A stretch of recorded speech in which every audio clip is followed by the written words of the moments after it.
barang itu yo hampir dari pengungkapan Tito itu keterangan mereka ya, keterangan mereka dari Doro dan juga ada juga dari Muratara. Gitu. Jaringan Sumatera katanya? Belum sampai di sini belum ada kami. Jamret, kapan keluar dari penjara? 2023, kemudian ketangkap kasus narkotika, betul? Betul. Untuk apa itu? Dijual? Tidak. Ini sudah berapa kali? Sekali ya? Ya, Pak. Sudah berapa kali? Satu kali. 1 kali. Sudah berapa kali?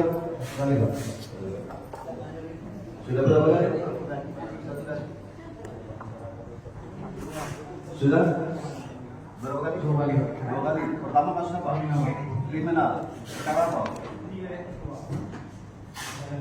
Hah? Jual betina. Wah, jual betina ada itu.